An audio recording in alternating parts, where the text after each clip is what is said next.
우리가 소아시아 7교회를 통하여서 오늘날 우리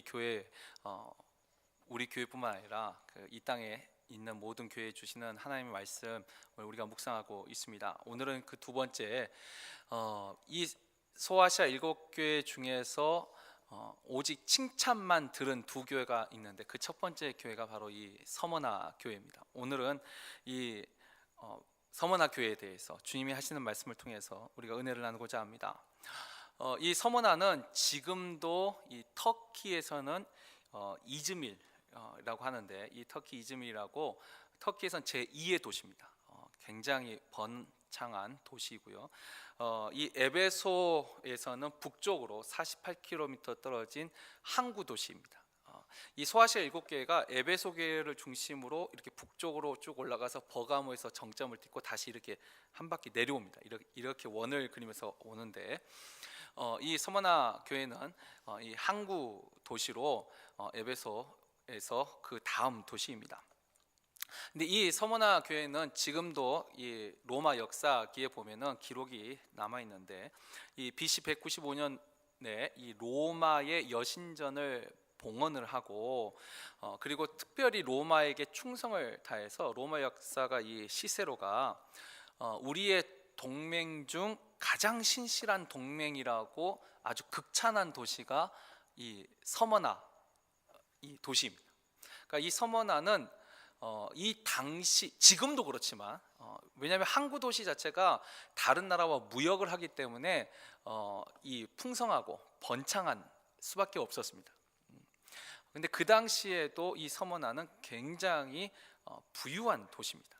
자, 그런데 그 도시에 있는 이 교회, 서머나 교회에 주님이 이제 하시는 말씀을 보면은 9절에 내가 내 환난과 궁핍을 알거니와, 내 환난과 궁핍을 알거니와. 이 서머나 교회에 뭐가 있냐면 환난이 있고 궁핍함이 있었다라는 것입니다. 아니, 제가 지금 방금 전에 설명을 했듯이 서머나는 부유한 도시입니다. 지금도 그렇지만 그 당시에도 부유한 도시. 그래서 로마에 많은 세금을 바칠 수 있었고, 로마에 많은 공물을 바칠 수 있었던 그런 도시예요. 그런데 왜 그곳에 있는 교회는 궁핍했을까요? 우리가 생각할 때 그러면 이 서머나 교회의 성도들은 이 서머나 도시에 쉽게 말하면 하층민들이었을까요? 가난한 서민들이 모여서 궁핍했을까요? 아니요, 지금 그런 의미가 아닙니다. 정확하게 이 원문을 보면 환난과 궁핍을 알거니와 되어 있는데, 이걸 좀 더 정확하게 해석하자면 환난을 통해 환난으로 인한 궁핍을 알거니와, 환난으로 인한 궁핍을, 이게 좀 더 정확한 번역이 될 것입니다.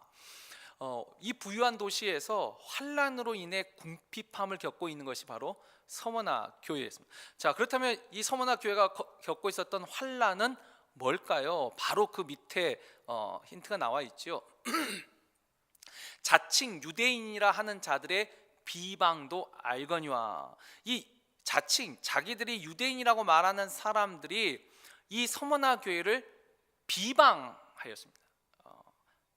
개역 한글은 회방하였다라고 나와 있는데, 이게 뭐냐면 헐회자 헐뜯을 방해서 이 비방, 헐뜯는 거죠. 거짓말로 참소하는 거죠. 이 서머나 교회를 지금 이 요한계시록에는 이렇게만 나와 있고, 실제 이제 이 유대 역사기와 로마 역사기를 보면은 그 당시 유대인들이 이 그리스도의 교회를 향해서 어떤 비방을 했는지 기록이 나와 있는데, 구체적으로 이렇게 말합니다. 기독교는 로마 황제와 국교를 적대시하는 로마의 역적입니다. 그러니까 황제 숭배를 하지 않고 로마의 법에 순종하지 않는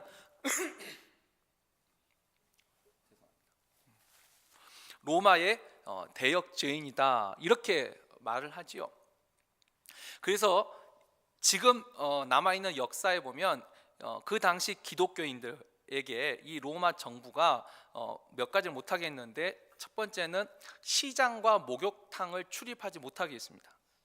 일단 시장을 출입하지 못했다라는 것은 굶어 죽으라는 소리입니다. 쉽게 말하면 음식을 공식 채널을 통해서 구하지 못하도록 했고, 그다음 목욕탕을 못 가겠다. 뭐 오늘날 집마다 목욕탕이 있을 그 욕실이 있는 경우는 이해가 안 되겠지만, 과거에는 공중 목욕탕, 여기는 못 들어갔다는 것은 이제 병들어 죽으라는 것입니다. 그러니까 위생을 관리할 수가 없는 것이죠. 그러니까 굶어 죽든지 병들어 죽든지, 이제 그걸 의미한 것이 시장과 목욕탕을 출입을 금지를 했습니다. 그리고 또 재산을 압류했습니다.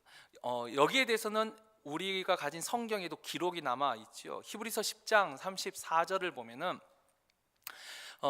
너희가 갇힌 자를 동정하고 너희 소유를 빼앗기는 것도 기쁘게 당한 것은 너희 소유를 빼앗겼다. 이 기독교가 박해를 받았을 적에 단순히 그 신앙생활을 못하게만 한 게 아니라 아주 구체적이죠. 아까 시장과 목욕탕을 출입 금지시키고, 그 다음에 소유를, 재산을 압류를 했습니다. 이것이 역사의 기록이죠. 또 하나, 아주 심할 때는 콜로세움에서 이 처형을 했습니다. 우리가 잘 아는 검투사의 경기뿐만 아니라 맹수들의 밥으로 던져진 기록이 지금도 남아 있지요. 다시 말해서 이 서머나 교회에 이 유대인들의 이 거짓말로 인한 환란이 있었고, 그것으로 인해서 특별히 여기가 부유한 도시이기 때문에 그 재산, 소유를 압류당하는 일들이 있었던 것 같습니다. 그러나 이것은 표면적인 환란이고요, 주님은 이 일에 대해서 정확하게 본질을 말씀하시죠. 다시 우리가 9절로 돌아가면 이 자칭 유대인이라 하는 자들의 비방도 알거니와 실제 그 본질은 뭐냐면 그 유대인이 아니요 사탄의 회당이라. 유대인들이 자신들이 유대인이라 말하고 자신들의 모임 회당이라 말하지만, 이것이 유대인들의 회당이 아니라 사탄의 회당이라, 이게 실제 본질이라는 것이죠. 그래서 10절에 보면은 이 사탄의 회당에서 10절 두 번째 줄 보면, 마귀가 장차 너희 가운데서 몇 사람을 오게 던져 할 때 마귀가 너희 중에 몇 사람을 오게 던지리라. 그러니까 사탄의 회당이고 곧 마귀의 역사라고 주님이 지금 말씀하고 계시는 것이죠. 결국 이 서머나 교회가 당하고 있는 환란과 궁핍, 그러니까 환란으로 인한 궁핍은 믿음을 지키기 위해서, 또 내가 갖고 있는 그 믿음으로 인해 겪고 있는 환란, 궁핍을 의미합니다. 왜지요? 우리가 하나님이 존재하신 것을 믿듯이 동일하게 사탄도 존재합니다. 아주 간단한 질문 하나 해볼까요? 귀신이 있습니까, 없습니까? 세상에선 귀신이 없다가 답이죠. 귀신의 존재를 믿는 사람도 있고 하지만 성경은 뭐라고 대답하죠? 귀신은 있습니다. 있다고 말하죠. 그리고 그 귀신의 우두머리를 분명히 사탄이라고 말합니다. 그리고 사탄이 원래 거짓의 아비, 늘 거짓말을 하고 참소하고 비방하는 것이 사탄의 본질이죠. 근데 이 사탄이 믿음을 지키려고 하니까, 그리고 그 믿음이 온전해지려고 하니까 이것을 쓰러뜨리는 것이 사탄의 존재 이유고 그게 목적이죠. 그러니까 이 유대인들을 통한 거짓말이지만 결국은 사탄이 그들을 사용하여서 교회를 흔들고 있다는 것을 서머나 교회에 알려주고 있는 것이죠. 이것이 바로 지금 서머나 교회의 현재 모습이라면, 이제 10절에서 주님은 이 사도 요한을 통하여서 서머나 교회에 편지를 보내면서 이게 너희의 현재인 것을 주님이 알고 계신다는 거예요. 너희가 지금 당하는 그 궁핍이 믿음을 지키기 위해서 당하는 환난인 것, 그리고 또 사탄이 너희를 꺾기 위해서 거짓말하고 있다는 것을 주님이 알고 계신다 위로하고, 자, 그 다음에 이제 이 서머나 교회의 미래에 대해서 말씀하십니다. 근데 사실 이런 현재를 알고 있다라고 했으면 하나님이 이제 곧 지나갈 거야 하고 위로를 해줘야 되는데, 이 서머나 교회의 예언된 미래는 조금 더 심각해집니다. 자, 너는 장차 받을 고난을 두려워하지 말라. 장차 받을 고난이 또 예언되고 있죠. 지금도 이렇게 궁핍함을 어려움이 있는데 거기서 조금 더 심해질 거라는 거예요. 더 심해질 거라는 거죠. 그래서 어떤 고난이죠? 이 마귀가 장차 너희 가운데서 몇 사람을 오게 던져 시험을 받게 하리니. 자, 지금은 아까 재산을 압류하는 것으로까지 왔습니다. 그러나 여기서 더 심해져서 이제 너희를 오게 던진다. 그리고 시험을 받게 하리니 하는데, 여기서 시험은 좀 더 정확한 표현은 고문입니다. 이 로마 시대에는 감옥에 가둘 때, 이 지금도 그렇지만 이 여러분 우리가 감옥에 들어갈 때 뭐 죄인들 들어가잖아요. 죄수가 들어가는데 이 감옥을 유지하는 비용이 또 만만치가 않습니다. 그죠? 자유를 빼앗는 대신 그래도 여러분 죄인들 다 먹을 거 주지요. 그리고 다 재워줍니다. 입을 옷도 줘야 되고 아프면 치료도 해주고 우리가 생각하는 그 제일 교도소가 그렇게 아주 열악한 상태가 아니지요. 마찬가지입니다. 당시 로마도 이 감옥을 유지하는 비용이 너무 많아서 많이 들어갔기 때문에 이 옥에 던지면 바로 유배를 보내든지 아니면 벌금형을 내든지, 그래서 이 벌금형이 아까 말한 재산 압류가 돼요. 이제 벌금형을 내든지 아니면 빨리 고문을 하고 빨리 이게 매를 때려 가지고 풀어주든지 아니면 사형을 시키든지. 생각보다 이 로마의 이 판결이 빨랐습니다. 그러니까 사도 바울 같은 경우는 유배를 당한 거죠. 가택 연금을 당한 거고, 그러니까 감옥에 가두지는 않았어요. 실제 감옥에 있는 시간은 많이 두지 않습니다. 비용이 많이 가니까. 그래서 빨리 유배를 보내든지 벌금형을 주든지 아니면 매를 때리든지 아니면 죽이든지. 지금 주님이 말씀하신 것은 장차 너희 몇 사람을 옥에 던져 시험을 받게 하리니 이것은 매를 맞고 죽는 순교에 대한 이야기입니다. 단순히 옥에 잠깐 갇혀가지고 옥살이하는 그 시험이 아니라 너가 매를 맞든지 아니면 죽든지. 그러니까 아주 심한 박해에 대해서 예언을 하고 계시죠. 지금 이와 같은 서머나 교회에 대한 예언은 오늘날 뭐 이 정도는 아니지만 주님도 우리에게 동일한 말씀을 예언하셨지요. 우리가 주님을 따를 때에 마태복음 16장 24절에도 보면은 각자 자기가 자기 십자가를 지고 따라야 된다라고 했습니다. 우리가 이제 주일에 또 십자가의 은혜에 대해서 또 묵상을 할 텐데, 자기 십자가를 지는 것까지가 십자가입니다. 십자가는 주님만 지는 게 아니라 우리도 우리의 십자가를 지고 가야만 합니다. 요한복음 16장 33절에도 보면 너희가 세상에서 환난을 당한다라고 말을 하고 있고, 17장 14절도 너희는 세상 가운데 속하지 않았기 때문에 세상이 너희를 미워한다 하였습니다. 우리가 그 많은 말씀이 있는데 요한복음 15장 19절을 한번 같이 보죠. 우리 한번 다 같이 읽겠습니다. 너희가 세상에 속하였으면 세상이 자기의 것을 사랑할 것이나 너희는 세상에 속한 자가 아니요 도리어 내가 너희를 세상에서 택했기 때문에 세상이 너희를 미워하느니라. 아멘. 주님이 말씀하실 때 너희가 세상에 속하지 않았다는 그 이유 하나, 그러니까 주님에게 속했다는 그 이유 때문에 사탄은 그렇죠. 사탄은 자기의 것은 건드릴 필요가 없습니다. 왜냐? 그냥 가만히 두면 돼요. 오히려 편안하게 유지시키는 게 더 좋아요. 어차피 멸망의 자녀로 자기와 함께 할 것이니까. 그러나 주님에게 속한 사람으로 그 믿음을 갖는 사람은 어떻게든 공격을 해야 되죠. 어떻게든 쓰러뜨려야 되는 것입니다. 주님이 그걸 예언하셨어요. 너희는 세상에 속하지 않았기 때문에 세상이 너희를 미워할 것이다. 여기에는 뭐 사탄도 있고 당연히 우리가 사는 이 일반 세상도 의미하고 있습니다. 세상이 너희를 미워한다. 만약에 세상이 너희를 미워하지 않으면 이건 좀 문제가 있는 것입니다. 우리가 세상에 속했다라는 것이죠. 주님에게 속했다면 미움을 당하는 것이 당연한 거죠. 자, 이 서머나 교회에 현재 너희가 당하고 있는 그 믿음으로 인한 환난을 내가 알고 있는데 장차 그보다 좀 더 심한 환난을 너희가 지금 당할 것이다. 여기까지 들으면 이 서머나 교회가 굳이 이런 것까지 말씀을 하셔야 되나, 더 힘들잖아요.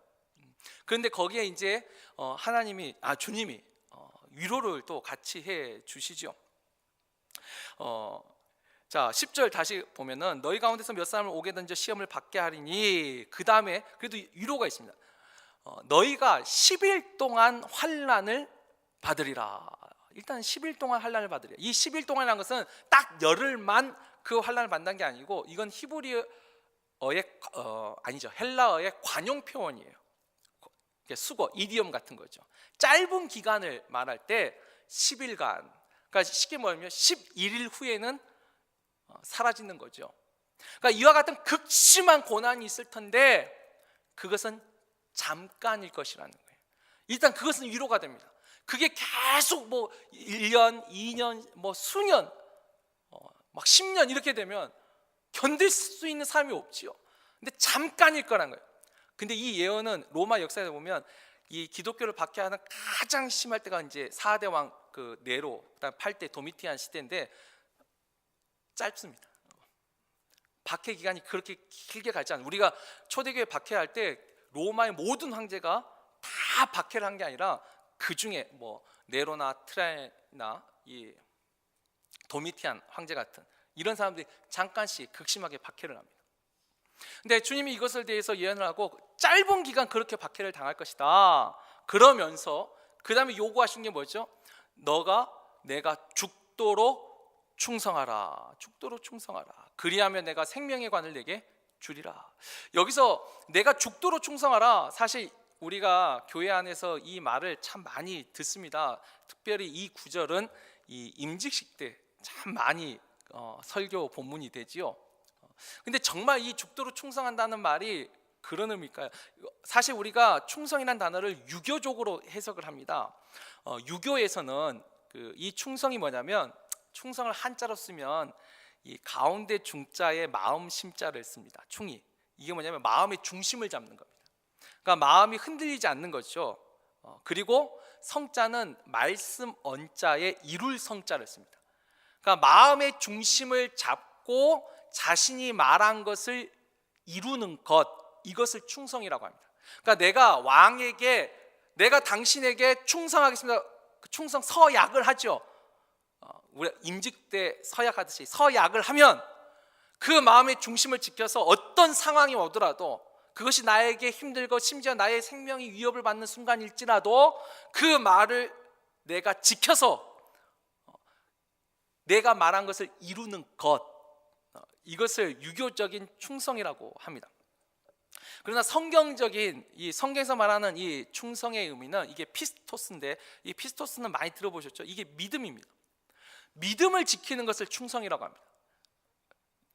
유교에서는 원래 충성의 의미가 자신의 마음을 중심을 딱 잡고 자신이 말한 것을 지키는 이게 오리지널 충성의 의미인데 유교에서는 이걸 점차 일을 더 강조하죠. 눈에 보이는 행위, 충성스럽게 일하라 여기에 관점을 두는데 원래 오리지널 충성의 의미도 마음의 중심을 잡고 자신이 말한 것을 지키는 것이 충성입니다.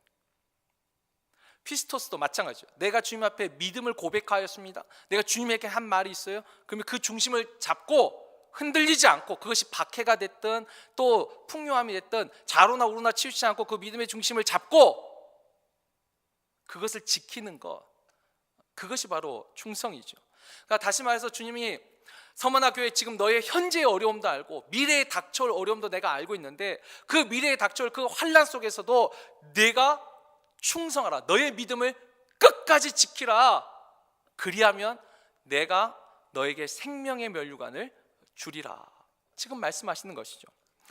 실제로 우리가 너무나도 잘 아는 이야기죠. 적어도 오늘 이 금요 예배에 참석한 여러분들은 이 서머나 교회의 감독, 그러니까 쉽게 말해 목회자였던 폴리갑의 이야기를 한 번 이상은 다 들으셨을 것입니다.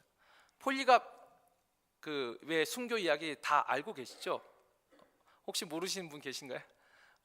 제가 그 폴리갑의 이야기 모르신 분들이 혹시 있을까봐 기록된 그 내용을 읽어드릴게요. 이 폴리갑은 서머나 교회의 감독 목회자였는데 이 안식일에 유대인의 이 거짓말로 안식일을 어겼다는 그 제목으로 원형 경기장에서 이미 11명의 성도가 그 교회 안에 서머나 교회의 11명의 성도가 맹수의 밥이 된 상태에서 이게 이제 오전 11시에 있었다고 해요. 그러니까 오전 11시에 11명이 이미 맹수의 밥이 됐고 그다음에 오후 2시에는 그 서머나 교회의 목회자였던 폴리갑을 화형을 시켰습니다. 근데 화형을 시키기 전에 이 총독이 시저의 이름으로 맹세하고 그리스도를 욕하라라고 하죠. 너가 만약에 예수를 욕하면 풀어주겠다. 근데 폴리갑이 한 말이 이렇게 말을 했다고 하죠. 저는 86년간 주님을 섬겼습니다. 그분은 한 번도 제게 나쁜 일을 하시지 않았습니다. 그런데 제가 어떻게 저를 구원하신 저의 왕을 욕할 수 있습니까? 당당하게 86년간 주님을 섬겼다 말하면서, 그리고 그때 이 들리는 소리가 있었다라고 기록을 하는데, 알 수 없는 소리가 폴리가 남자답게 담대하여라, 그 소리가 허공에서 들렸다라고 하지요. 아무튼 이 폴리갑의 순교 이야기가 이 역사에도 기록이 되어 있습니다. 실제로 이 서머나 교회에서, 그러니까 폴리갑까지 하면 12명이죠. 이 12명의 성도가 11명은 맹수의 밥으로, 그리고 그 목회자였던 폴리갑은 화형을 당해서 실제로 죽었습니다. 순교를 하였습니다. 이게 실제 역사죠. 이 사도 요한의 계시록에 이 예언이 있은 후에 일어난 일들입니다. 실제로 이와 같이 이 서머나 교회에 주님이 예언한 대로 이와 같은 일들이 일어났고, 그래서 그 예언 다음에 이제 주님이 하시는 말씀 우리가 한 번 더 묵상해야 되겠습니다. 너희가 그렇게 죽도록 충성하라. 너희가 내 믿음의 절개, 그 믿음의 중심을 지켜라. 그리하면 내가 생명의 관을 너에게 주리라. 그리고 11절에 보면은 귀 있는 자는 성령이 교회들에게 하시는 말씀을 들을지어다. 이기는 자는 둘째 사망의 해를 받지 아니하리라.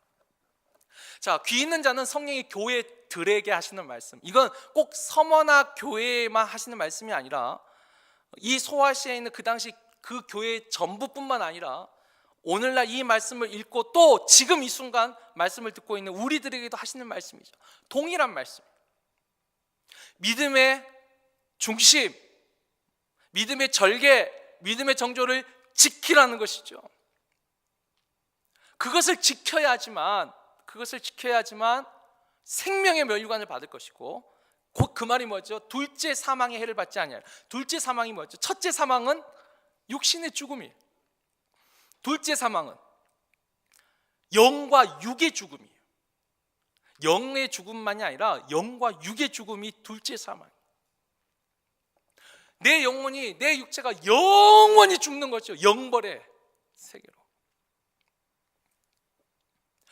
서머나의 감독 폴리갑은 첫째 사망은 죽었습니다. 육은 죽었습니다. 그러나 그는 그의 영과 육은 영생을 얻었죠. 주님이 하신 말씀이 바로 여기에 있습니다.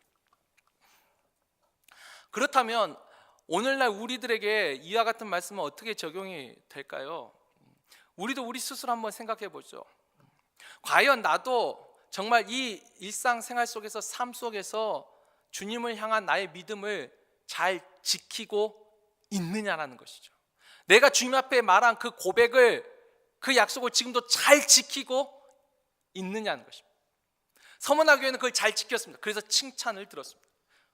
우리는 잘 지키고 있습니다. 오늘 많은 이 기독교인들이, 크리스찬들이라고 자칭 크리스찬이라고 말하는 우리 자신들을 포함해서 우리 많은 사람들이 이 세상 속에서 이 믿음의 이 절개를 지키지 못하고 얼마나 많이 타협하고 좌로나 우로나 치우칩니까?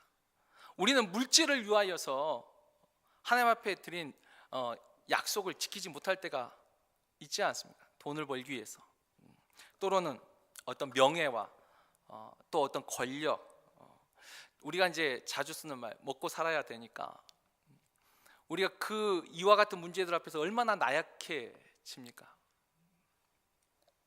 남들도 그렇게 하니까.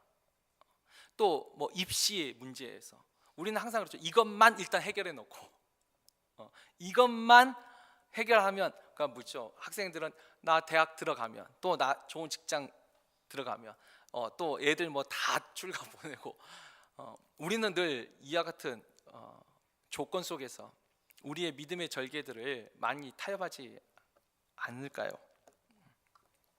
결국은 나의 유익과 나의 삶을 더 중요하게 여기는, 이게 이제 나 중심적인 신앙생활인데, 그와 같은 신앙생활을 우리도 지금 하고 있지는 아니한가 생각해 볼 문제입니다.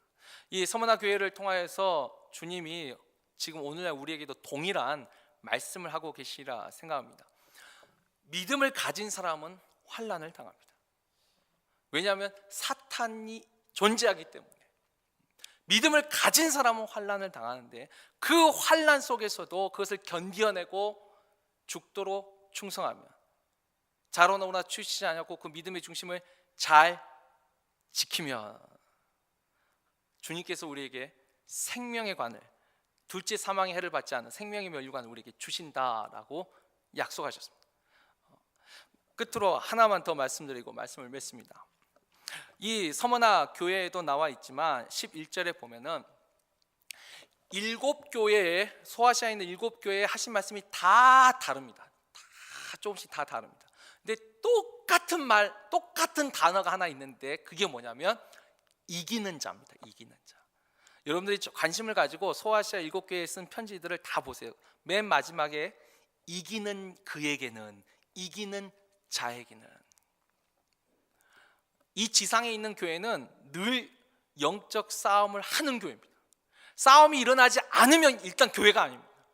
왜? 싸움이 일어나지 않는다는 것은 적이 공격할 이유를 모른다는 거죠. 적이 공격할 필요가 없는 거예요. 내버려 두면 되니까. 그러나 이 땅에 있는 모든 교회는 전쟁이 일어나죠. 왜? 참된 믿음의 길을 어떻게든 꺾어야 되니까. 하나님을 아는 그 길을 꺾어야만 하니까. 그래서 7개 모두에게 주신 말씀이 뭐냐면 이기는 그에게 주신다고 했습니다. 결국 이겨야 됩니다. 여기서 지면 안 되죠. 이기는 그에게는 생명의 관도 주시고 둘째 사망의 해를 받지 않게 하시고 이기는 그에게 영광을 주신다고 했습니다. 오늘 이 서머나 교회에 주시는 말씀, 특별히 오늘 설교 제목처럼 이 궁핍하나 부유한 교회라 했는데 세상적인 눈으로 보면 환난이 있는 궁핍한 교회입니다. 그러나 하나님의 눈으로 보면 부유한 교회였습니다. 하나님의 눈으로 볼 때 뭘 봤어요? 하나님의 눈으로 볼 때 믿음을 봤는데 적어도 겨자씨만한 믿음을 서머나 교회 교인들은 가지고 있었다라는 거예요. 그 믿음에 있어서는 풍요로웠다, 부유했다는 것이. 그리고 또 하나 제가 빼먹었는데 하나님 앞에서 또 부유한 것이 있는데 믿음의 부유함뿐만 아니라 우리가 디모데전서 6장 18절에서 19절 말씀, 이걸 빼먹고 갔네요. 보면은 선을 행하고 선한 사업을 많이 하고 나누어 주기를 좋아하며 너그러운 자가 되게 하라. 이것이 장래에 자기를 위하여 좋은 터를 쌓아 참된 생명을 취하는 것이니라. 선한 일에 있어서도 부유하라는 것입니다. 그러니까 믿음에 있어서 부유하고 하나님이 선하게 여기는 그 일에 있어서도 부유하라. 우리가 누가복음 12장 21절 보면 어리석은 부자 이야기가 나오죠. 그 한 해 소출이 많아서 창고에 가득 세워놓고 내가 이걸로 편안히 안식을 누리리라 했을 적에 하나님 이렇게 말씀하시죠. 내가 오늘 밤 내 생명을 취하면 내가 쌓은 이 모든 것이 누구의 것이 되겠느냐. 그러면서 그 다음에 뭐라고 하냐면 자기를 위하여서는 재물을 쌓아두고 하나님께 대하여서는 부요하지 못한 자가 이와 같으니라. 자기를 위해서는 썼는데 이것을 통해서 구제하고 이것을 통해서 선한 일을 하고 나누어 주기에 힘쓰지 못한 그를 하나님은 하나님 앞에서 부유하지 못한 자라. 그래서 서머나 교회는 이 환난과 궁핍함 속에서도 그래도 서로 선한 일을 행하기에 힘썼던, 믿음에 있어서 부유했고 선한 일에 있어서 부유했던 교회, 바로 이 같은 교회를 주님이 칭찬하셨습니다. 오늘날 우리가 섬기는 우리 교회도 정말 세상에서는 비록 우리가 눈으로 볼 때는 어려움이 많고 궁핍할지라도 하나님의 눈으로 볼 때는 정말 겨자씨만한 그 믿음들을 다 품고 있는, 믿음에 있어서 부유한 교회, 또 하나님이 기뻐하시는 그 선한 일에 부유한 그와 같은 교회로 우리도 주님 앞에 칭찬받는 그와 같은 교회가 되기를 주의 이름으로 축원합니다.